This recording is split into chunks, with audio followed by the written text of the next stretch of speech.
இரவு நேர வணக்கங்கள். எங்கே நிம்மதி, எங்கே அமைதி, அதை நான் பார்க்க வேண்டும், அதை நான் அனுபவிக்க வேண்டும். தாத்தா, எங்க தாத்தா அமைதி இருக்கும்?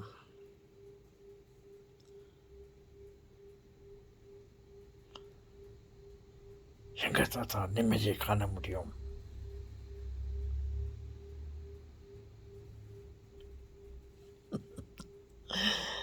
இரவு நேரம் அமைதியான நேரம்.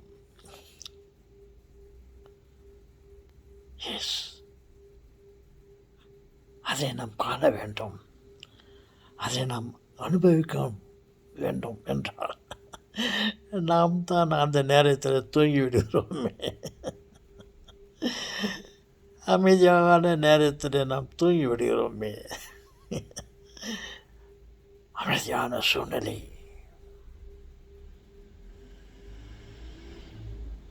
இரவு நேரம்,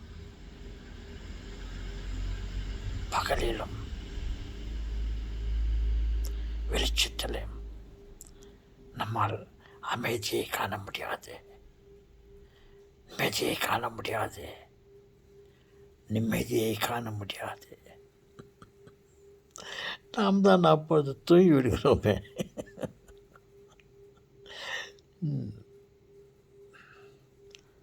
அதுவும் ஒரு விதத்தில் நல்ல வழி. நம்ம இரவு நேரத்தில் விழித்து கொண்டிருந்தால் அமைதி நம் மனதிலே கிடைக்காது, வராது. நாம் கண்ணை மூடிக்கொண்டு தூங்குவதை போல் நடித்து கொண்டிருந்தால் அப்போது வேண்டுமானால் அமைதியை காணலாம், இருளை காணலாம். மனதளவிலே விழித்து கொண்டிருந்தால் அமைதியை உணர முடியாது, காண முடியாது.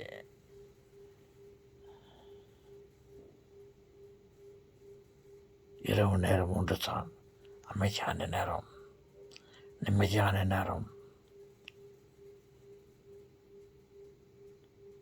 சொல்லுவாங்களே, நாம் உறங்குவதை போல் நடித்து கொண்டிருந்தாலும் அங்கே தலை வேலை செய்கிறது. அந்த நேரத்திலும் நம்மால் அந்த அமைதியை உணர முடியாது.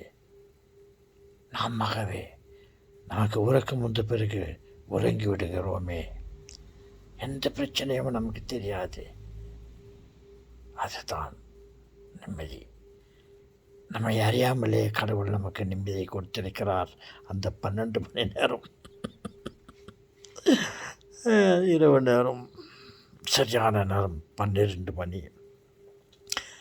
அந்த நேரத்தில் நாம் நன்றாக உறங்கிக் கொண்டிருந்தால் நம்மை அறியாமலே நாம் அந்த நிம்மதியை கண்டு கொண்டிருக்கிறோம், அனுபவித்து கொண்டிருக்கிறோம். சொல்லுங்களே, அதுதான் நிம்மதியான நேரம். எங்கே நிம்மதி, எங்கே அமைதி என்று கேட்க வேண்டாம். கடவுள் நம்மை அறியாமலே நமக்கு நிம்மதியை கொடுத்து இருக்கிறார். அந்த நித்திரை.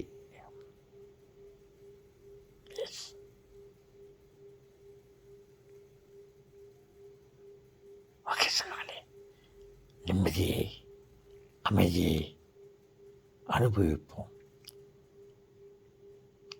உங்கள் அனைவருக்கும் சுபராத்திரி.